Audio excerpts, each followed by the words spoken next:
صد عزت و احترام و تکریم سامعین کرام، ناظرین کرام، رب کائنات کا لاکھ لاکھ شکر ہے۔ اللہ تبارک و تعالیٰ نے ہمیں رمضان المبارک کا برکتوں، رحمتوں اور عظمتوں والا مہینہ عطا فرمایا، اور آج اس ماہ مقدس کا ہم آخری جمعۃ المبارک ادا کرنے کے لیے موجود ہیں۔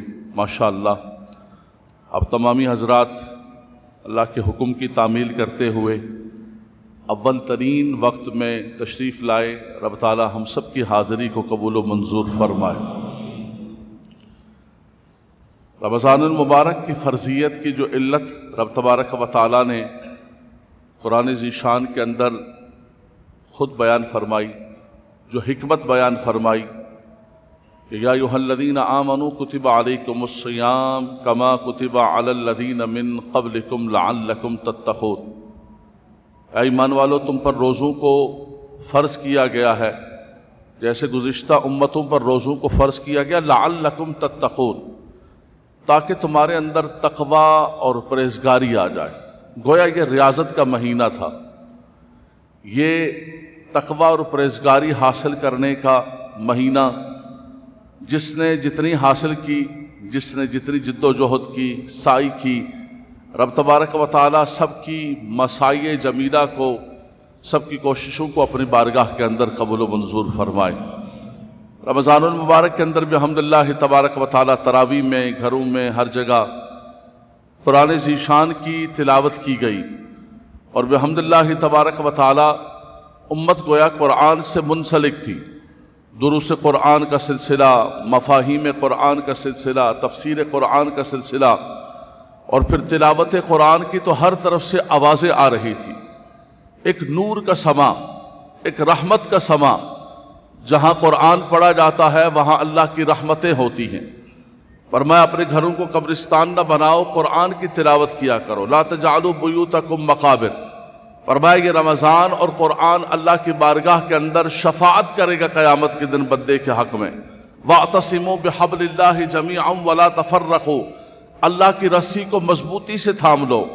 فرمایا کہ اللہ کی رسی کیا ہے؟ حبل اللہ ای القرآن، یہ قرآن اللہ کی رسی ہے۔ اور بحمدللہ تعالی حبل اللہ کو مضبوطی سے تھام کے رکھا۔ اللہ تبارک و تعالی ہمیں رمضان آج غروب آفتاب کے ساتھ مکمل ہو جائے گا، لیکن جو نعمتیں، جو برکتیں، جو سعادتیں، جو قرآن سے تعلق، جو سجدہ ریزیاں رب تبارک و تعالی نے عطا فرمائیں، رب تعالی ہم سے ان سے چھین نہ لے، ہمیں زوال نعمت سے محفوظ فرمائے۔ کسی کو کوئی دولت مل جاتی ہے، دنیا کا مال مل جاتا ہے، تو فرمایا کہ دعا کرو کہ اللہ زوال نعمت سے محفوظ فرمائے۔ اسی طرح سجدے کی، عبادت کی، ذکر کی، تلاوت قرآن کی نعمت، یہ بھی اللہ کی ایک سب سے بڑی نعمت ہے، مال و دنیا سے بڑھ کر نعمت ہے۔ هل ادلکم علی تجارۃ تنجیکم من عذاب علیم، یہ وہ تجارت ہے کہ جس کے ذریعے بندہ عذاب قبر سے محفوظ ہوتا ہے۔ هل ادلکم علی تجارۃ، میں تمہیں بتاؤں ایسی تجارت، فاستبشروا ببیعکم الذی بایعتم بہ۔ رب تبارک و تعالی اس نعمت میں ہمیں استقامت عطا فرمائے اور زوال نعمت سے محفوظ فرمائے۔ لعلکم تتقون، تاکہ تمہارے اندر پرہیزگاری آ جائے، تاکہ تمہارے اندر جو ہے اللہ تبارک و تعالی کا خوف آ جائے۔ دوسری سعادت حضرات گرامی جو اس ماہ مقدس کے اندر ہمیں ملی کہ بحمدللہ تبارک و تعالی نماز بجماعت کی سعادت حاصل ہوئی۔ بجماعت نمازیں پڑھنے کے لیے مسلمان تشریف لاتے رہے۔ نمازی جتنے احباب بیٹھے ہوئے ہیں یہ سب کے سب نمازی ہیں بحمدللہ تبارک و تعالی۔ ایسے نمازی ہیں کہ یہ نہیں کہ صرف رمضان کے اندر نمازی بنے، بلکہ ہمارے ہاں یہ جتنے آنے والے لوگ ہیں بحمدللہ تبارک و تعالی، میرا ایک گمان ہے کہ یہ پہلے سے بھی نمازی ہیں، نماز پڑھتے ہیں، لیکن جو مسجدوں کے اندر نماز بجماعت پڑھنے کا رجحان ہے وہ رمضان المبارک کے اندر بڑھ جاتا ہے۔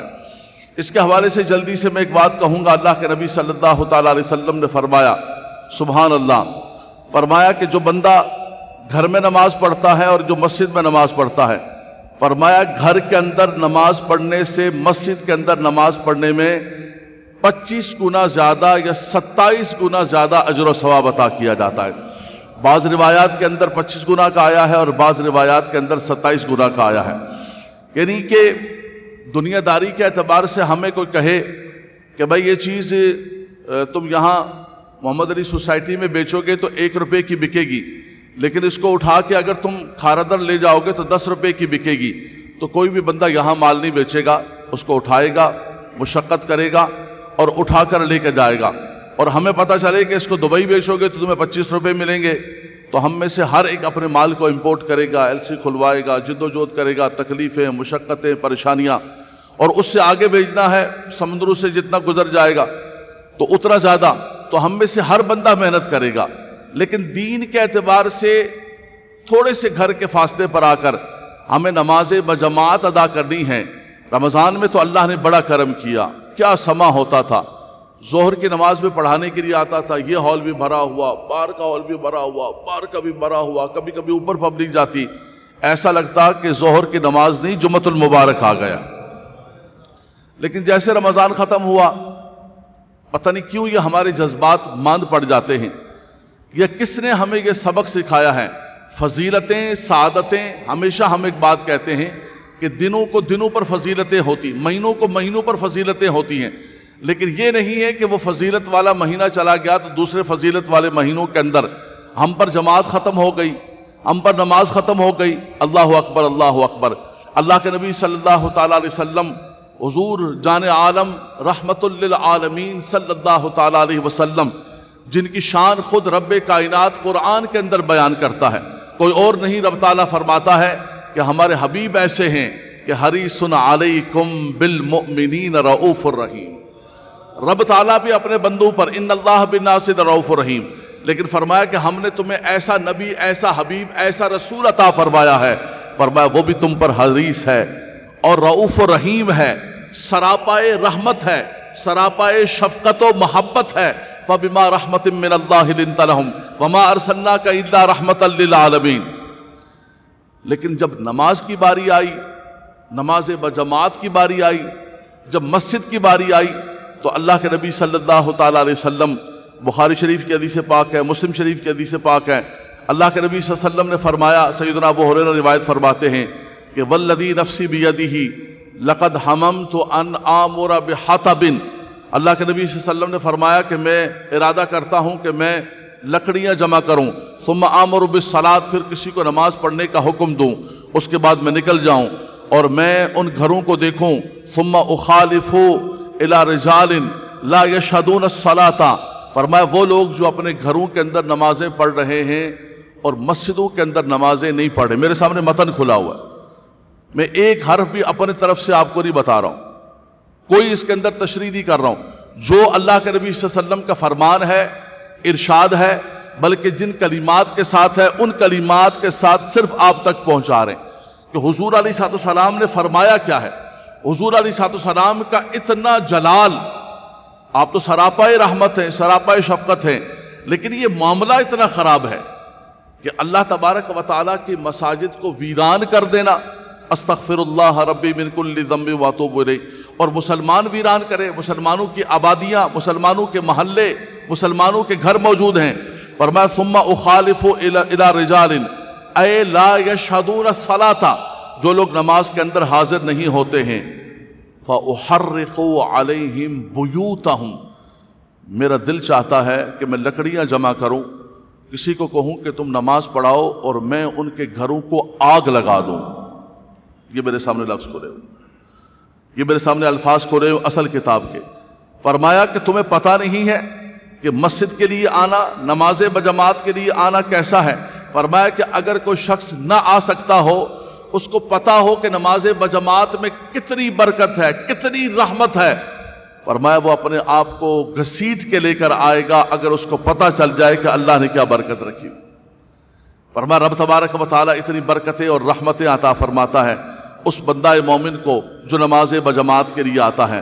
حضرات گرامی، یہ اللہ کے نبی صلی اللہ تعالیٰ علیہ وسلم کا جلال ہے ان لوگوں کے لیے جو نماز بجماعت کی پرواہ نہیں کرتے ہیں۔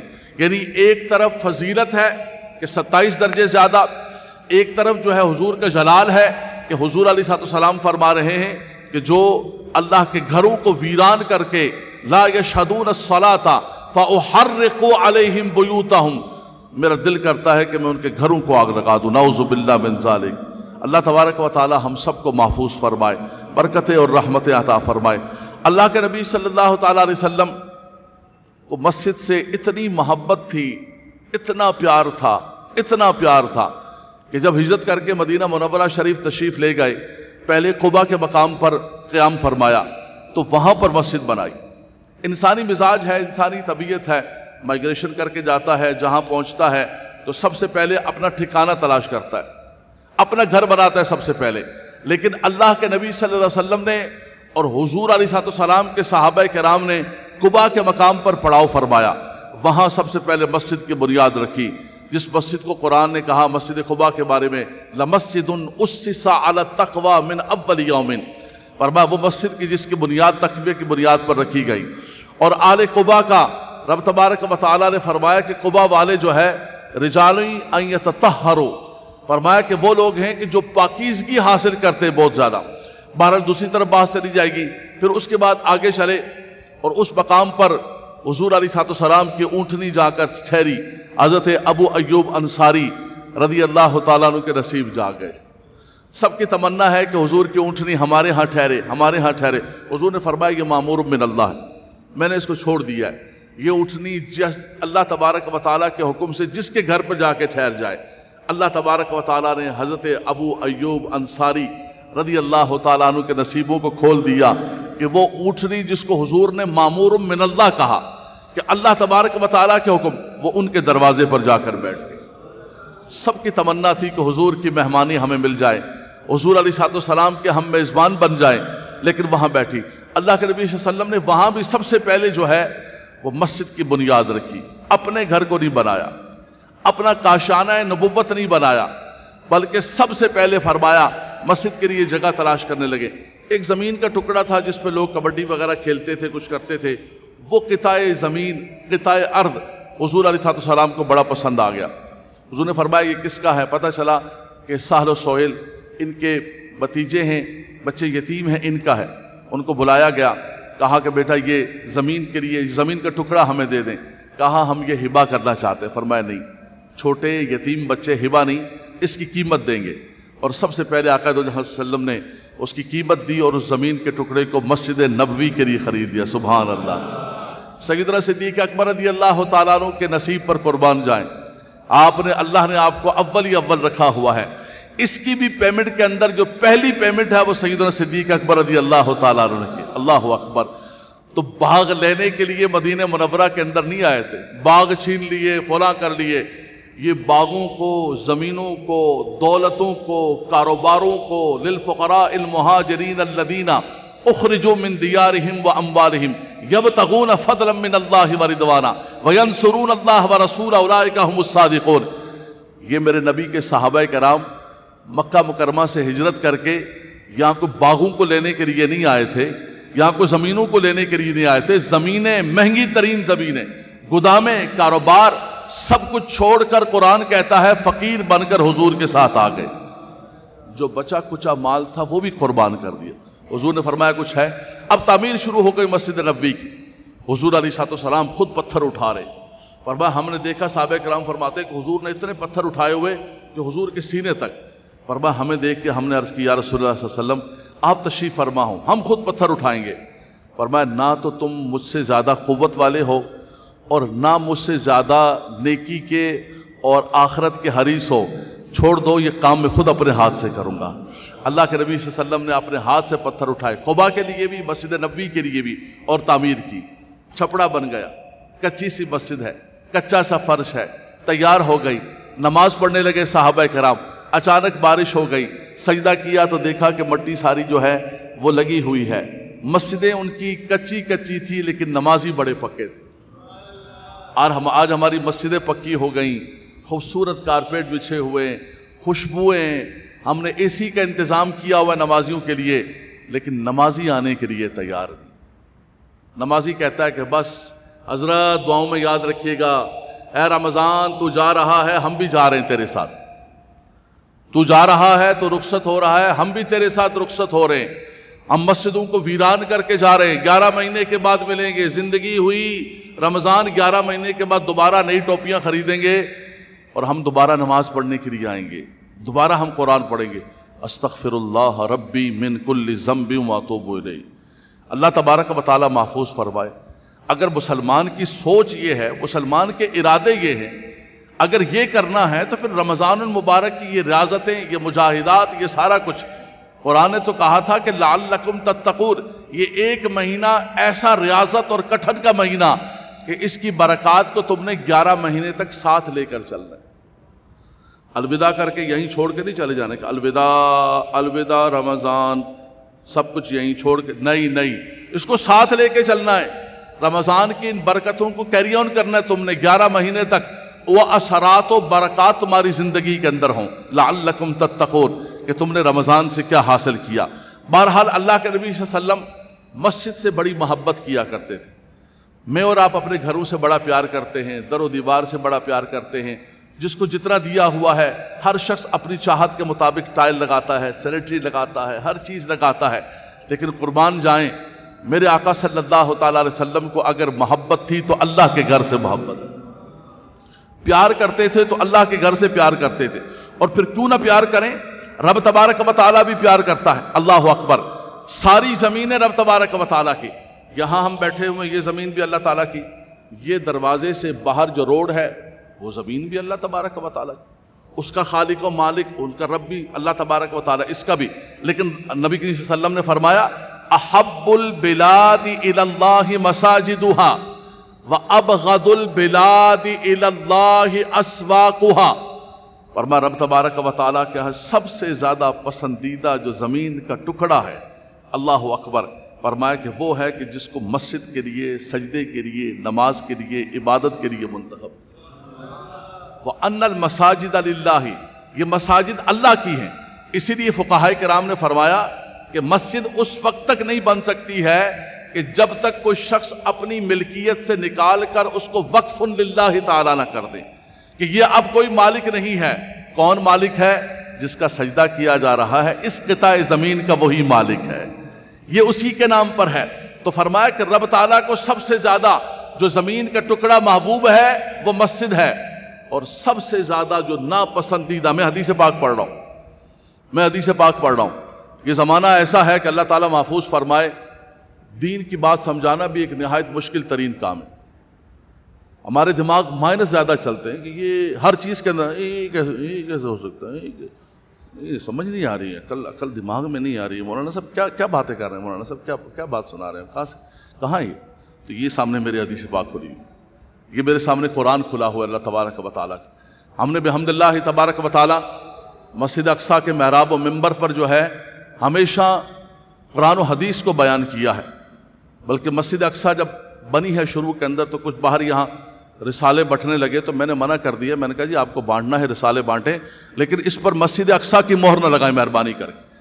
ایک تو یہ مسجد اقصیٰ کسی تنظیم، کسی جماعت، کسی فرد، کسی ذات کی مسجد نہیں ہے، بلکہ بحمد اللہ تبارک و تعالیٰ یہ اہل سنت کی مسجد ہے، تمام اہل سنت کی مسجد ہے، کسی جماعت کسی کی مسجد نہیں ہے۔ دوسرا میں نے کہا یہ رسالے نہ بانٹیں، یہ سینگوں والی گائے، یہ سارے اینک والے جن، یہ نہ بانٹے۔ میں نے کہا میں اس کا ذمہ دار نہیں ہوں، اس کے اندر کیا لکھا ہوا ہے، میں اگر ذمہ دار ہوں وارث محراب و منبر ہونے کی حیثیت سے تو میں قرآن کا وارث ہوں اور رسول اللہ کی حدیث کا وارث ہوں، جو میں بیان کرتا ہوں میں اس کا ذمہ دار ہوں کہ یہ کہاں لکھا ہوا ہے، اس کا ریفرنس کیا ہے، اس کا حوالہ کیا ہے، کون راوی ہے، کس کتاب کے اندر ہے، اس کا میں ذمہ دار ہوں، اس کا میں ذمہ دار نہیں ہوں۔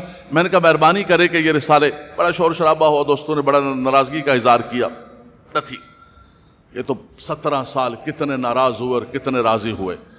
بس اللہ تبارک و تعالیٰ اور اس کا رسول ہم سے راضی ہو جائے، ہم ایسا کام نہ کریں، فلا تزکوا انفسکم هو اعلم بمن اتقى، اپنی پاکیزگی بیان نہ کرو، بس رب سے پناہ مانگو کہ رب تبارک و تعالیٰ ہم سے ایسا کام نہ کرائے کہ وہ ہم سے ناراض ہو جائے، اس کا حبیب ہم سے ناراض ہو جائے۔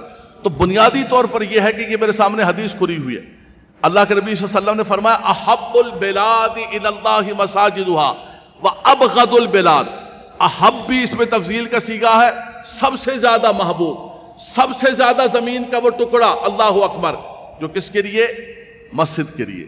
بلکہ یہ زمین جب بنی ہے، کہا جاتا ہے کہ یہ سارے کے سارا پانی کا پانی تھا، اور اس کے بعد جب اللہ کے فرشتے زمین پر اترے ہیں اور جہاں سے زمین بننا شروع ہوئی ہے اور وہ ایک گولا سا بنا اور ہیولا سا بنا اور زمین وہاں سے بننا شروع ہوئی، فرمایا وہی جگہ ہے کہ جو خانہ کعبہ کے لیے۔ تو پہلی گویا زمین وہ بنی، وہ بھی اللہ تبارک و تعالیٰ کا گھر تھا۔ گویا کہ یہ زمین بنی ہے تو رب تبارک و تعالیٰ کا پہلا گھر، ان اول بیت وضع للناس للذی ببکۃ مبارکا وہدی للعالمین، جو سب سے پہلے زمین پر گھر بنایا گیا وہ بھی رب تبارک و تعالیٰ کی عبادت کے لیے تھا۔ اور اللہ کو زمینوں میں سب سے زیادہ جو زمین پسند ہے، فرمایا وہ ہے کہ جو اللہ تبارک و تعالیٰ کے سجدے کے لیے پسند کی گئی۔ اور فرمایا ابغض البلاد، یہ جملہ سنیے گا، ابغض البلاد الی اللہ اسواقها، فرمایا کہ سب سے زیادہ جو ناپسندیدہ جگہ ہے رب تبارک و تعالیٰ کو، اسواقها، سوق کی جمع، فرمایا وہ بازار ہے۔ بازار رب تبارک و تعالیٰ کو پسند نہیں۔ بازار کے اندر ہمارے بزرگوں نے فرمایا اتنا جاؤ کہ جتنی ضرورت ہے، ضرورت سے زیادہ بازار نہ جاؤ۔ بازاروں کے اندر مت زیادہ بیٹھو، بازاروں کے اندر مت کھانا کھاؤ۔ اور آج کل کے اس دور کے اندر تو اللہ تبارک و تعالیٰ محفوظ فرمائے، حلال و حرام نہ ذبیحہ کا پتہ ہے، نہ اس بات کا پتہ ہے کہ اس نے تکبیر پڑھی ہے نہیں پڑھی ہے، بلکہ یہ بھی پتہ نہیں یہ جو کھلا رہا ہے یہ واقعتاً گائے کا گوشت ہے، کسی گدھے کا گوشت کھلا رہا ہے، یہ مرغی کھلا رہا ہے، یہ کوا کھلا رہا ہے، یہ چیلے کھلا رہے ہیں، کیا چیز کھلا رہے ہیں۔ اور یہ بھی پتہ نہیں کہ وہ استنجے خانے سے آ کے گندے ہاتھ بھی دھوتے ہیں یا نہیں دھوتے ہیں۔ اللہ تبارک و تعالیٰ محفوظ فرمائے۔ یہ بڑے بڑے برانڈ، بڑے بڑے نامی گرامی ہوٹل جو کراچی کے اندر ہیں، آپ یقین کریں اکثر ایسا ہوا ہے ان کے اندر کھانا کھانے کے بعد انسان گھر نہیں پہنچتا اور بیمار ہوتا ہے۔ او خدا کے بندو، یہ جو گھر کے اندر تمہاری گھر والی صاف ستھرے، ہاتھ دھلے ہوئے، صاف کچن، اللہ کا ذکر کر کے باوضو ہو کر، سبحان اللہ، اس کی بھی برکات ہوتی ہیں روزی کے اندر۔ یہ جو ہم کھا رہے ہیں یہ پیٹ کے راستے سے سارا زبان تک آتا ہے۔ ہمیں پیٹ کا سب سے پہلے دیکھنا پڑے گا کہ پیٹ کے اندر کیا ڈال رہے ہیں، حلال ڈال رہے ہیں، حرام ڈال رہے ہیں۔ مرغی لینے کے لیے ہم جاتے ہیں، وہ مرغی والا بھائی اللہ اکبر پڑھو، نہیں شرما شرمی کے اندر اس کو بھی نہیں بولتے، اس نے بھی منہ کے اندر پان ڈالا ہوا ہے، کرتا جا رہا ہے۔ ابے بھائی اس کو بول تکبیر پڑھ، بھائی اللہ اکبر پڑھو، اللہ اکبر، بسم اللہ، اللہ اکبر۔ اس کا تعلق صرف قربانی کے ساتھ نہیں ہے کہ قربانی جو بھی ہم کھا رہے ہیں سب سے پہلے اس کے اوپر تکبیر صحیح طور پر پڑھے جائے، ذبیحہ صحیح طور پر ہونے چاہیے۔ شادیاں ہماری اتنی بڑی بڑی شادیاں ہوتی، او میں نے اتنی بڑی شادی کی، اتنا بڑا کھانا کیا۔ ابے بھائی کھانا کیا ہے، یہ ذبیحہ جو کھلایا تم نے یہ صحیح کھلایا نہیں کھلایا؟ یہ کیسے ہو سکتا ہے مولانا صاحب؟ اتنا بڑا ذبیحہ، اتنی بڑی دعوت، اب 1000 1500 2000 آدمی کی دعوت کریں تو کہاں سے لے کے آئیں گے اتنا بڑا ذبیحہ؟ جو آنا چاہو تو 1000 رستے، نہ آنا چاہو تو عذر لاکھ۔ اگر کرنا چاہو تمہیں فکر ہو کہ میں کسی کو مہمان کو بلا رہا ہوں، کسی کو بلا رہا ہوں، میرا فرض بنتا ہے میں اس کو حلال کھلاؤں، صحیح کھلاؤں۔ ایک حلال یہ ہے کہ وہ چیز حلال ہونی چاہیے، دوسری حلال یہ ہے کہ ذبیحہ کے ساتھ اس کو صحیح طور پر حلال کیا جائے۔ یہ ہمارے گھروں کے اندر تمہاری مائیں، نوجوان بچوں سے میں کہتا ہوں، بیٹا صاف ستھرا کھانا بنا کر تمہیں دیتی ہیں، باوضو کھانا، ہاتھ دھلے ہوئے۔ یہ کچن والوں کا تو پتہ نہیں، استنجا کر کے یہ آپ واپس آتے ہیں ہاتھ دھوتے ہیں، انہیں سے کھانا بنا رہے ہوتے، اوپر لگا ہوتا ہے فلاں برانڈ، اوئے ہوئے آؤ یار چلے جا سیریاں کرنے جا رہے ہوتے ہیں۔ یار اتنے دن گزر گئے سیری نہیں کی، یار کو باہر سیری کر کے آتے بعد۔ ابے بھائی کیا باہر سیری کرنی ہے، کیا باہر افطاری کرنی ہے؟ ہاں سفر کی حالت میں، ہمارے فیصل بھائی ابھی چائنا سے ہو کے آئے، مجبوری ہے، سفر کی حالت میں وہ انسان مجبور ہے، وہ بھی انسان کوشش کرے کہ کہیں باہر جائے تو کوشش کرے کہ سبزی کھا لے، دال کھا لے، مت کھائے گوشت، مت کھائے چکن، مت کھائے کوئی ایسی چیز۔ کوئی نہیں مرنے لگا، یقین کریں آپ 10-15 دن کے اندر، مہینے کے اندر نہ آپ کو کچھ ہونے لگا ہے، نہ آپ کی صحت گرنے لگی ہے، نہ آپ کو کچھ پرابلم ہونے لگا ہے۔ آپ دال سبزی پر، سلاد پر، چیزوں پر گزارا کر لیں۔ آپ جو ہے اگر آپ کو کنفرم نہیں ہے کہ یہ ذبیحہ صحیح ہے۔ باقی میں بچوں سے کہوں گا، یہ جو KFC کے پیچھے بھاگ رہے ہوتے ہیں، پیزا کے پیچھے بھاگ رہے ہوتے ہیں، آپ کو کچھ پتہ ہے یہ کہاں سے آتا ہے، کہاں سے نہیں آتا ہے، کیا ہوتا ہے کیا نہیں ہوتا ہے؟ اور بھی جتنے اور بھی جتنے ہیں سارے کے ساری کی چیزیں کہاں سے آتی ہیں. میں ایک مرتبہ ہمارے ایک بزرگ ان کے ہاں لاہور میں دسترخوان پہ بیٹھا ہوا تھا اور کھانا آیا. کھانا ہم کھانے لگے, سادہ سے بھنڈی بنی ہوئی, گھر کی چپاتیاں بنی ہوئی. کھانا میں نے شروع کیا اور 2 لقمے کھائے تو اتنا مزیدار قسم کا کھانا. میں نے بزرگوں سے پوچھا, میرے استادوں سے, میں کہا حضور کھانا تو بڑا مزیدار ہے, بھنڈیاں پکی ہوئی, گھر کی بھنڈیاں, گھر کی سادہ روٹیاں, لیکن اتنی لذت, اتنا مزہ. میں کہا حضور کھانا تو بڑا مزیدار ہے, بڑا لذیذ کھانا ہے. اور فرمان لگے, جلیا تو کی سمجھنا ہے کہ کھانا ایویں بن گیا. فرمان لگے کہ بھئی تیری امی کھانا بنا دیا, وضو کر کے بنا دی ہے, قرآن دی تلاوت کردیا تے درود پاک پڑھدیا کھانا بنا. سبحان اللہ سبحان اللہ سبحان اللہ. یار آپ کیا سمجھتے ہیں کہ یہ برکتیں نہیں ہوں گی؟ جا کے گندے کھانے کھا رہے ہیں بازاروں کے اندر, اور پھر ہم سمجھ رہے ہیں کہ ہمارے اندر روحانیت آئے گی. کوئی روحانیت نہیں آئے گی, کوئی برکت نہیں آئے گی. حضرت بابا فرید الدین گنج شکر رحمۃ اللہ تعالیٰ علیہ کے والدہ سے عورتوں نے پوچھا کہ کیا بات ہے, بچے ہمارے بھی ہیں, تمہارا فرید دیکھو, ہمارے بچے بھی ہیں کھیلتے ہیں, لیکن تمہارا فرید جب دیکھو اللہ اللہ کر رہا ہوتا. فرمایا میرے فرید کو اللہ نے بڑا درجہ عطا کیا ہوا ہے, لیکن اس کے اندر میرا حصہ بھی ہے. میں نے اپنے فرید کو کبھی بے وضو دودھ نہیں پلایا, بے وضو دودھ نہیں پلایا. جب بھی دودھ پلایا باوضو پلایا, جب بھی دودھ پلایا قرآن کی تلاوت کرتے ہوئے پلایا, جب بھی دودھ پلایا درود پاک پڑھتے ہوئے پلایا. اس کی برکت دیکھیں کہ آج بچے وہ بھی ہیں اور بچے یہ بھی ہیں.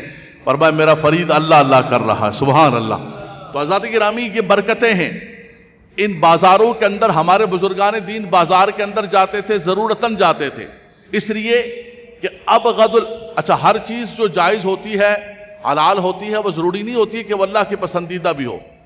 مثال کے طور پہ طلاق ہے, طلاق ایک جائز امر ہے ضرورتاً مشکل میں, لیکن فرمایا کہ ابغض الحلال الی اللہ, اللہ کے ہاں تمام حلال چیزوں میں سب سے زیادہ ناپسندیدہ. جائز تو ہے لیکن کیا نعوذ باللہ من ذالک اللہ تبارک و تعالیٰ اس کو پسند کرتا ہے؟ پسند نہیں کرتا اللہ تبارک. ابغض الحلال الی اللہ الطلاق. فرمایا اللہ کے ہاں سب سے زیادہ حلال چیزوں کے اندر ناپسندیدہ چیز ہے, ناپسند ہے جو, وہ کیا ہے؟ وہ طلاق ہے. اس کے لیے میں صرف ایک جملہ کہوں گا. نوجوان بچے بیٹھے ہوئے ہیں ہمارے ہاں, اللہ تبارک و تعالیٰ محفوظ فرمائے, جتنے نکاح ہو رہے ہیں اس سے زیادہ طلاقوں کے ریشو بڑھتے جا رہے ہیں, طلاقیں بڑھتے جا رہے ہیں. ذرا سا جھگڑا ہوا, ذرا سا معاملہ ہوا, ذرا سی کوئی چیز ہوئی, ہمارے آج کی نوجوان نسل کے اندر تحمل نہیں ہے, صبر نہیں ہے. بڑوں کا وہ خاندانی نظام ختم ہو گیا ہے کہ بڑے بیچ میں پڑے, کوئی معاملے کو حل کیا جائے, کوئی سلوشن نکالا جائے اور کوئی حکم بنایا جائے, سب ختم ہوتا جا رہا ہے. دوسرا اس کے بعد پھر جب طلاق دینے کی باری آتی ہے تو 1 2 3 طلاق طلاق طلاق. ان کو ایسا لگتا ہے کہ پیٹ بھرتا ہی نہیں ہے جب تک 3 مرتبہ طلاق نہ کہہ دیں. یہ سن لیجئے گا, اتنا بڑا مجمع بیٹھا ہوا ہے, لوگ یہ سمجھتے ہیں کہ جب تک میں 3 طلاقیں نہیں دوں گا طلاق نہیں ہوگی. سن لیجئے گا کہ طلاق ایک سے بھی طلاق ہو جاتی ہے. ایک مرتبہ بھی اگر مجبوراً بہت پھنس گئے, پہلے تو 3 طلاقیں دینا ہی ایک ساتھ غلط ہے, لیکن اگر طلاق دینی پڑ جائے تو پاکی کی حالت میں 1 طلاق 1 مرتبہ دیں, پھر انتظار کریں کیا حالات ہیں, کیا معاملات ہیں, بہتری پیدا ہوئی, معاملات ٹھیک ہو گئے, وہ فتنہ فساد ختم ہو گیا. اگر نہیں ہوا آپ نے دینی ہے تو دوسرے طہر کے اندر, دوسری پاکیزگی کے اندر دوسری طلاق دیں گے.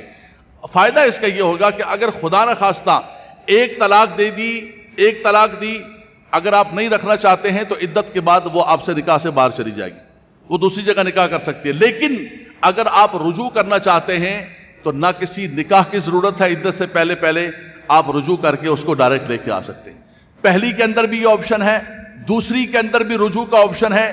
آپ کو نہ حلالے کی ضرورت ہے اور آپ جو ہے عدت سے پہلے بغیر نکاح کے لا سکتے ہیں اور عدت کے بعد نکاح کے ساتھ لا سکتے ہیں, کسی حلالے کی ضرورت نہیں ہے. لیکن یہ اس صورت کے اندر ہے کہ 1 طلاق دی ہوگی یا 2 طلاقیں دی ہوں گی. اگر 3 طلاقیں دے دی تو پھر سب کچھ ختم ہو گیا. اب اس کے بعد آ کے پوچھتے ہیں کہ مولانا صاحب میں نے 3 طلاقیں دے دی ہیں, میں کیا کروں, میں غصے کے اندر تھا, میں نے یہ کیا ہے. ارے خدا کے بندے, غصے کے اندر ہی طلاق دیتے ہیں, وہی تو صبر کرنے کا موقع ہے, وہی تو تحمل کا موقع ہے. وہ پیار کے اندر تو طلاق نہیں دیتا کہ آج بڑی پیاری لگ رہی ہے, آج تو نے کھانا بڑا اچھا بنایا, آج بڑی پیاری لگ رہی ہے, آج تو یہ طلاق دیتا ہوں. طلاق دیتا ہی غصے کے اندر, میرا دماغ نا اچانک وہ ہو گیا تھا, بالکل مجھے کچھ سمجھ نہیں آ رہی تھی. تو یہ تو صبر کرنے کا وقت تھا. تم نے گھر کو برباد کر دیا، بچوں کو یتیم کر دیا، سب کچھ غرق کر دیا۔ اس کے بعد کہتے ہیں کہ میں گیا تھا ادھر گیا تھا، مجھے کسی نے بتایا کہ 3 کا مطلب 1 ہوتا ہے۔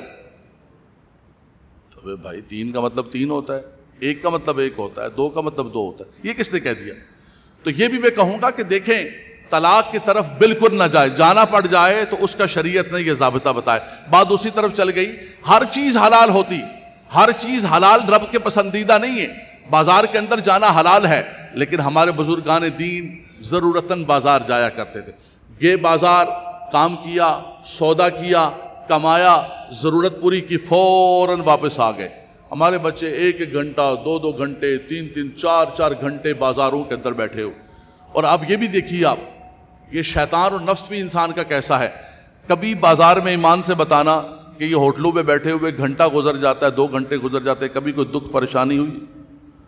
مسجد کے اندر آدھے گھنٹے کے بعد ٹینشن ہوتی ہے کہ یار کب نماز کب ہوگی؟ حضرت نماز کا ٹائم کیا رکھا ہوا ہے یہاں پر؟ کتنے بجے جماعت ہوتی ہے؟ ہوٹل پہ کبھی آپ کو 1 گھنٹہ 2 گھنٹہ گزرنے کے بعد، بلکہ 4 گھنٹے گزرتے، ابے یار 4 گھنٹے پتہ ہی نہیں چلا، اتنا چل کر رہے یار، کیا چل کر رہے، 4 گھنٹے گزر گئے۔ یہ ہے کہ ان برائیوں کے اڈوں پر آپ کا جو وقت ضائع ہو رہا ہے، اور اللہ کے گھر کے اندر آپ کا دل نہیں لگ رہا۔ حالانکہ مسلمان تو مسجد کے اندر ایسا ہوتا ہے کہ جیسے مچھلی پانی کے اندر ہو، اس کو باہر نکال دو تو بے چین ہو جاتی ہے، وہ تو پانی کے اندر اس کو سکون ملتا ہے۔ بندہ مومن کو تو مسجد کے اندر جو ہے وہ سکون ملتا ہے۔ اور حضرات گرامی، یہ بھی آپ کو میں بشارت سناؤں، اللہ اکبر، اللہ کے نبی صلی اللہ تعالیٰ علیہ وسلم نے فرمایا، حدیث پاک میرے سامنے کھلی ہوئی، رب تبارک و تعالیٰ کے حبیب علیہ السلام نے فرمایا کہ جو بندہ مسجد آتا ہے، مسجد کی طرف اپنے قدم بڑھاتا ہے، وضو کرتا ہے، وضو کرنے کے بعد جب مسجد کی طرف چلتا ہے، اللہ اکبر، اذا تودع فاحسن الوضوء ثم خرج الى المسجد لا يخرجه الا الصلاۃ، بھائی کہاں جا رہے ہو؟ نماز پڑھنے جا رہا ہوں۔ فرمایا اس کا ایک ایک قدم اٹھتا ہے، الا رفعت به درجۃ وحط عنه خطیۃ، ایک ایک قدم پر رب تبارک و تعالیٰ اس کے ایک گناہ کو معاف کرتا ہے، ایک درجہ بلند و بالا کرتا ہے۔ بلکہ دوسری حدیث پاک کے اندر آیا کہ اس کے قدم ایسے ہیں، فرمایا سلاسن، 3 لوگ ایسے ہیں کہ جو اللہ کی زمان میں ہیں، زمان علی اللہ ہیں۔ فرمایا ایک شخص وہ جو اللہ تبارک و تعالیٰ کے راستے کے اندر نکلا غازی بن کر، فرمایا ایک شخص وہ ہے کہ راح الی المسجد فہو زمان علی اللہ، فرمایا اس کے قدم اللہ کے گھر کی طرف اٹھ رہے ہوتے ہیں، وہ اللہ کی زمان میں ہوتا ہے، وہ اللہ تبارک و تعالیٰ کی راہ میں ہوتا ہے، اس کے اٹھے ہوئے قدم رب تبارک و تعالیٰ اپنی بارگاہ کے اندر قبول و منظور فرماتا ہے۔ مسجد پہنچا، آ کر تحیت المسجد پڑھی، اور یہ بھی سماعت فرما لیجئے گا، اگر تو آپ نے آ کر سنتیں پڑھی، فجر کی جیسے سنتیں پڑھ لیں، آپ نے ظہر کی سنتیں پڑھ لیں، آپ نے سنتیں پڑھ لیں، تو سنتیں پڑھنے کی وجہ سے خود بخود اس کے اندر تحیت المسجد شامل ہو جاتا ہے۔ لیکن سنتیں آپ گھر سے پڑھ کے آئے تھے اور ایسا وقت تھا کہ آپ نوافل پڑھ سکتے ہیں، تو اس صورت کے اندر جو ہے آپ تحیت المسجد پڑھیں۔ کچھ نہیں پڑھا آپ نے، آ کے مسجد کے اندر بیٹھ گئے، اللہ اکبر اللہ اکبر، فرمایا کہ رب تبارک و تعالیٰ کے فرشتے اس کے لیے دعا کر رہے ہوتے ہیں۔ کب تک دعا کرتے ہیں؟ لم تزل المصلی تصلی علیہ من دامہ فی مصلی، جب تک وہ مصلی پر بیٹھا ہوا ہے کیا کہتے ہیں؟ اللہم ارحمہ، اللہم اغفرہ، اللہم تب علیہ، اے اللہ اس کی توبہ کو قبول فرما، اس پر رحم فرما، اس کی بخشش فرما۔ کب تک دعا کرتے رہتے؟ فرمایا ما لم یؤذی بہ وما لم یحدث بہ، فرمایا جب تک وہ کسی کو اذیت نہ دے، اگر کسی کو اذیت دے تو اللہ کے فرشتے دعا کرنا بند کر دیتے۔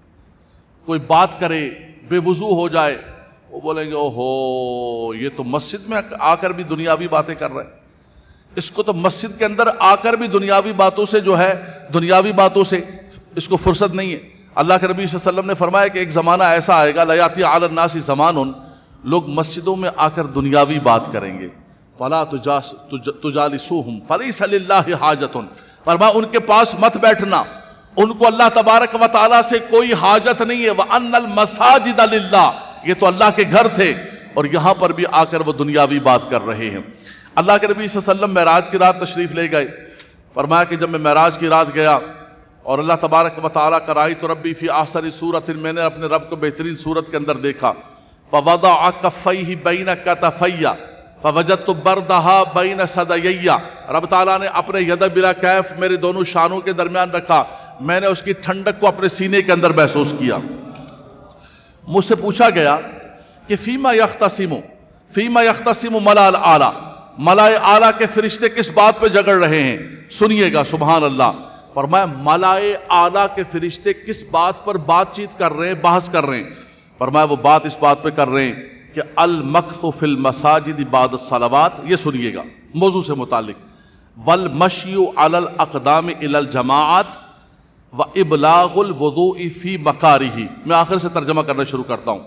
جب وضو کرنا مشکل ترین ہو، ملائے اعلیٰ کے فرشتے بات چیت کر رہے ہیں کہ بھائی اس کو کیا اجر ملے گا، کیا ثواب ملے گا جب وضو کرنا مشکل ہو۔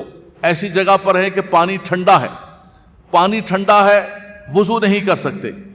میں نے زمانے طالب علمی میں ایک رسالہ پڑھا تھا، علامہ بدر القادری صاحب ہالینڈ میں ہمارے ہندوستانی کے عالم دین، ان کا ایک رسالہ تھا تربیت اولاد۔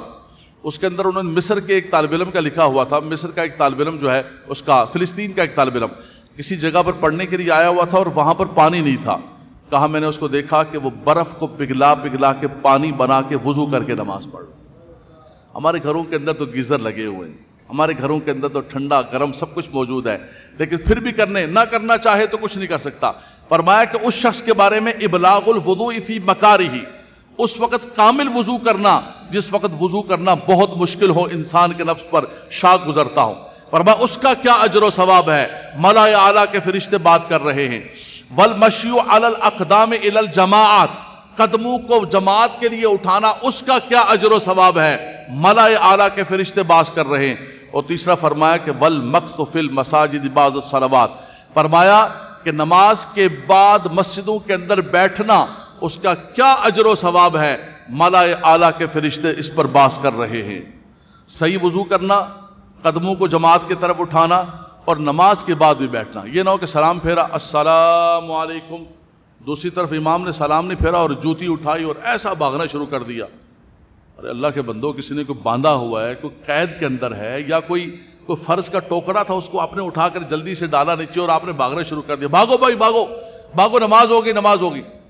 اچھا پیچھے نمازی نماز پڑھ رہے ہوتے ہیں، ان نمازیوں کا بھی نہیں دیکھتے، ان کے اوپر چڑھنا شروع کر دیتے ہیں۔ اچھا نمازی نماز پڑھنے جا کے سامنے کھڑے ہو جاتے ہیں۔ آپ کو پتہ ہے کہ بہت بڑا گناہ ہے کہ کسی نمازی کی طرف منہ کر کے بیٹھنا یا نمازی کی طرف منہ کر کے کھڑے ہو جانا۔ کھڑے ہو جائیں گے جا کے نمازی کی طرف، بھائی سلام پھر ختم کر، اس کو جلدی کر، نماز بس کرنا، سلام پہ جلدی کر، مجھے نکلنا ہے، تجھے پتہ نہیں کہ مجھے بہت دیر ہو رہی ہے مجھے۔ خدا کے بندو، اللہ کے گھر کے اندر آئے۔ والمکث فی المساجد بعد الصلوات، فرمایا کہ نماز پڑھنے کے بعد تھوڑی دیر مسجدوں کے اندر بیٹھا کرو۔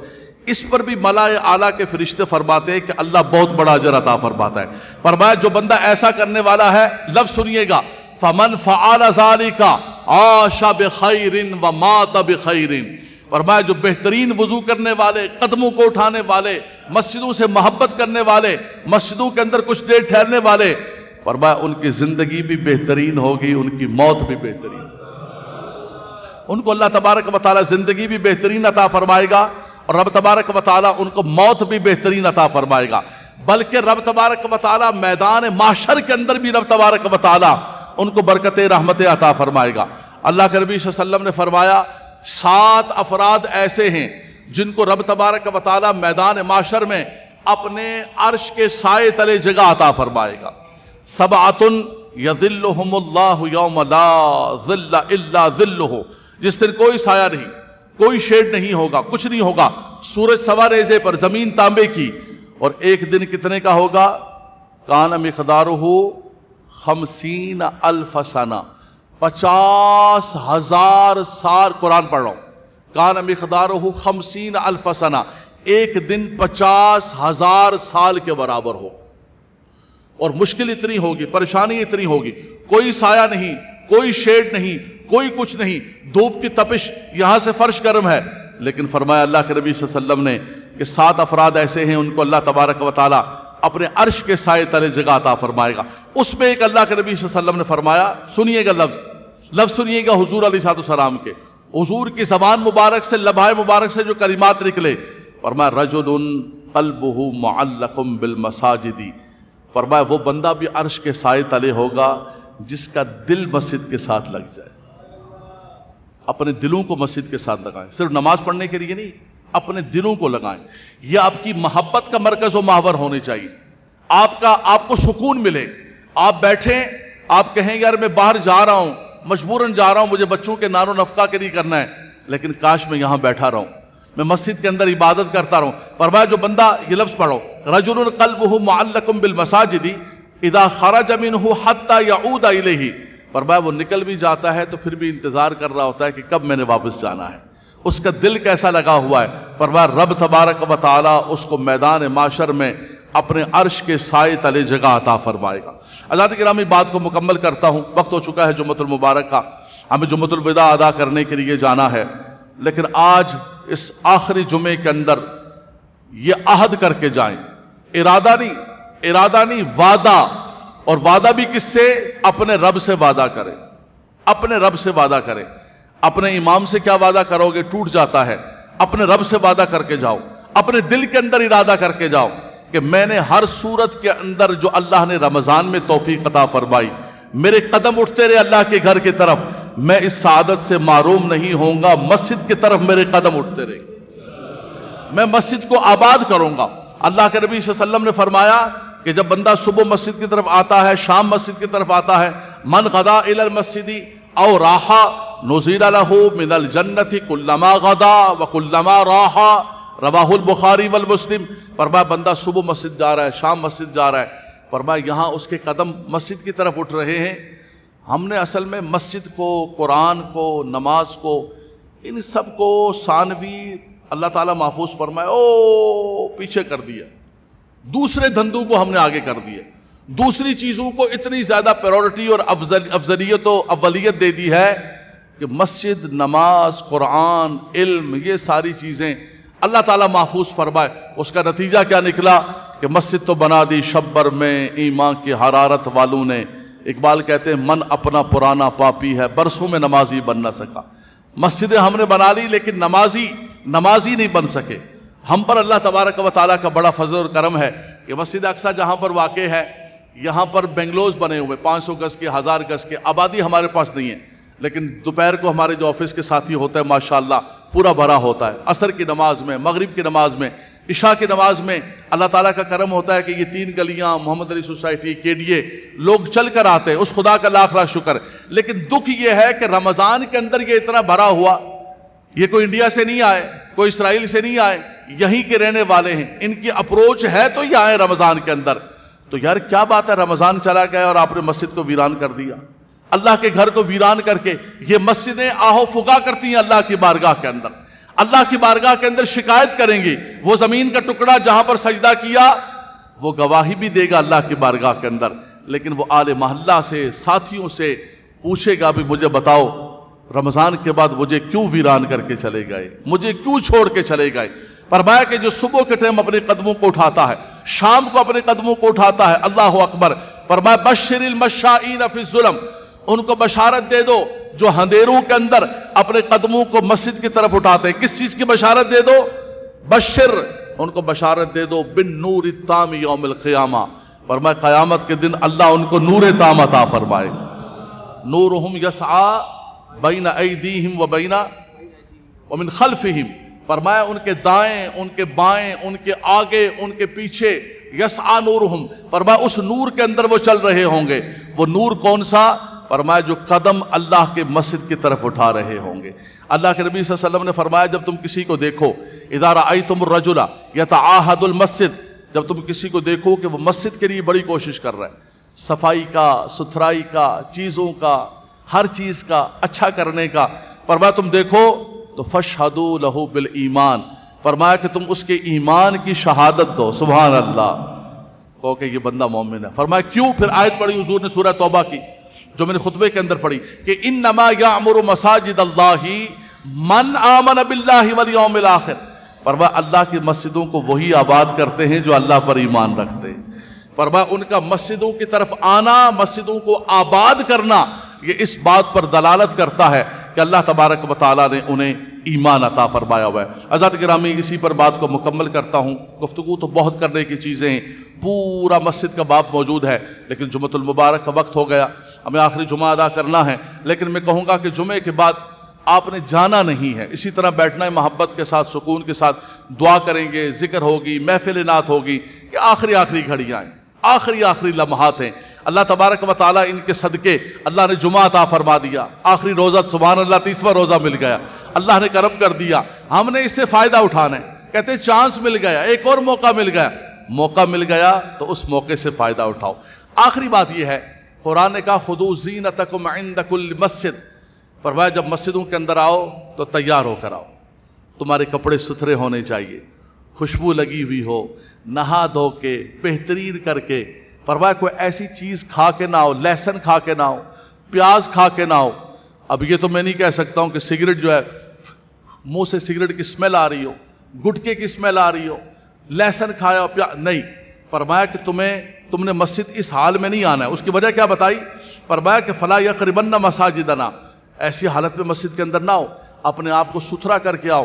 فرمایا یہ جو تمہارے منہ سے جو ہے وہ پیاز کی، لہسن کی یا کسی نشہ آور چیز کی بدبو آتی ہے، فرمایا فَإِنَّ الْمَلَائِكَةَ تَتَعَذَّى بِمَا يَتَعَذَّى مِنْهُ الْإِنسِ، جیسے انسانوں کو اس اسمیل سے تکلیف پہنچتی ہے، اللہ کے فرشتے صفوں میں موجود ہوتے ہیں، ان کو بھی تکلیف ہوتی ہے۔ یار یہ کیسا بندہ آ گیا، اتنی مسجد کے اندر اسمیل، بدبو آ رہی ہے، سگریٹوں کی بدبو آ رہی ہے، بری حالت، کپڑوں سے بھی، سگریٹ کا ایسا ہوتا ہے کپڑوں سے بھی بدبو، جس گاڑی میں بیٹھا اس گاڑی سے بھی بدبو آ رہی ہوتی ہے۔ اللہ تبارک و تعالیٰ محفوظ فرمائے۔ اور سگریٹ بنانے والوں میں بھی لکھا ہوتا ہے کہ کینسر ہو جاتا ہے، یہ گٹکا، یہ سگریٹ، یہ سارا کچھ رمضان کے اندر اللہ نے اگر توفیق عطا فرمائی، اس کو چھوڑ دو، اٹھا کے پھینک دو، اپنے منہ کو صاف کر لو، ستھرا کر لو۔ فرمایا یہ لفظ سنیے گا بخاری اور مسلم کے، فَإِنَّ الْمَلَائِكَةَ تَتَعَذَّى، فرمایا اللہ کے فرشتے جو صفوں میں موجود ہوتے ہیں ان کو تکلیف ہوتی ہے، ان کو تکلیف نہ دو۔ خُذُوا زِینَتَکُمْ عِندَ کُلِّ مسجد، مسجد کے اندر ایسے تیار ہو گئے ہو، گندے مندے کپڑے پہنے ہوئے، بدبو والے، پسینے والے، عشاء کی نماز میں آئے، گھنٹے بعد کسی تقریب کے اندر ملاقات ہوئی، او بڑے تیار، واہ بھائی واہ، سوٹڈ بوٹڈ، یہ کیا ہے؟ ابھی عشاء کے اندر تو آپ گندے مندے کپڑوں میں آئے تھے، دعوت ہے، یہ لوگ سارے، ابے بھائی یہ لوگ تجھے کیا دیں گے میرے بھائی، یہ کیا دیں گے تجھے؟ تو 1 کروڑ روپے کا سوٹ پہن کے آ جائے، دنیا والوں نے تجھے کیا دینا ہے؟ جو دینے والی بارگاہ ہے رب تبارک و تعالیٰ کی، تیار ہو کے آنا ہے تو اس بارگاہ کے اندر آؤ۔ یہ بھی گھر سے نہیں کہہ رہا ہوں، خُذُوا زِینَتَکُمْ عِندَ کُلِّ مسجد، قرآن نے کہا۔ حضرت امام اعظم ابو حنیفہ رضی اللہ تعالیٰ تاجر تھے، بڑے امام تھے، بڑے مہنگے کپڑے پہنتے تھے، 1,000 دینار کا جو لاکھوں کے اندر جاتا ہے، اس کا آغاز کرتے تھے نماز کے اندر۔ فرمایا نماز سے پہنوں گا، دے دیا، صدقہ کر دیا، پھر نیا آیا، فرمایا اللہ کی، فرمایا یہ کیا ہے؟ فرمایا میرے رب نے دیا ہوا ہے، اس کی بارگاہ کے اندر پہن کے۔ اور ہم کیا کرتے ہیں؟ فجر کی نماز کے اندر جناب دھوتی پہنی ہوئے، اس میں 100 سوراخ ہے، پردہ بھی ہوتا ہے نہیں ہوتا، شرٹ، کچھ لوگ تو شرٹ پہن کے آ جاتے ہیں، ٹراؤزر پہن کے آ جاتے ہیں، گندا ٹراؤزر پہن کے نماز فجر کے لیے آ رہے ہیں، بعد میں آفس جا رہے ہیں، تیار ہو۔ ارے تجھے کیا کرنا ہے؟ یہ دنیا والوں نے، جس دنیا والوں کے لیے تو تیار ہو رہا ہے، ان دنیا والوں نے تجھے کیا دینا ہے؟ دے گا تو میرا رب تجھے عطا فرمائے گا۔ فرمایا کہ ایسا نہ کرو، خُذُوا زِینَتَکُمْ عِندَ کُلِّ مسجد، آنا ہے تو رب تبارک و تعالیٰ کی بارگاہ کے اندر۔ اللہ تعالیٰ ہمیں نمازوں کی اہمیت کو سمجھنے کی توفیق عطا فرمائے، رب تبارک و تعالیٰ ہمیں مسجدوں کو آباد کرنے کی توفیق عطا فرمائے۔ اللہ کے نبی صلی اللہ علیہ وسلم کی بارگاہ میں ایک نابینا آیا، عرض کی یا رسول اللہ صلی اللہ علیہ وسلم میں اندھیروں کے اندر نہیں آ سکتا ہوں، مجھے کوئی لانے والا نہیں مسجد کے اندر، یہ حدیث پاک کھلی ہوئی ہے، متن سنانے کا وقت نہیں ہے، میں گھر پہ نماز پڑھ لیا کروں۔ فرخصا، حضور صلی اللہ علیہ وسلم نے اس کو رخصت عطا فرما دی، چلا گیا۔ حضور نے فرمایا تعال حل سمع النداء، تمہارے کانوں کے اندر اذان کی آواز آتی ہے؟ عرض کیا رسول اللہ کان میں اذان کی آواز، فرمایا کہ فاجب، اگر اذان کی آواز آتی ہے تو مسجد آؤ پھر اس کا جواب دینے کے لیے۔ ہم تو نابینا نہیں یار، بینا ہیں، پھر اس کے باوجود جو ہے ہم مسجد آنے کے لیے تیار نہیں ہیں۔ جمعۃ الوداع رمضان المبارک کے آخری لمحات ہیں، اللہ کی بارگاہ میں دعا بھی ہے، التجا بھی ہے، اور یہ ایفائے عہد بھی ہے، وعدہ ہے رب تبارک و تعالیٰ کی بارگاہ میں، ہم ایسے ہی مسجدوں کے اندر آئیں گے جیسے رمضان کے اندر آتے ہیں، انشاءاللہ تعالیٰ کہہ دیں، باواز بلند انشاءاللہ کہہ دیں، باواز بلند انشاءاللہ تعالیٰ کہہ دیں، رب تبارک و تعالیٰ عمل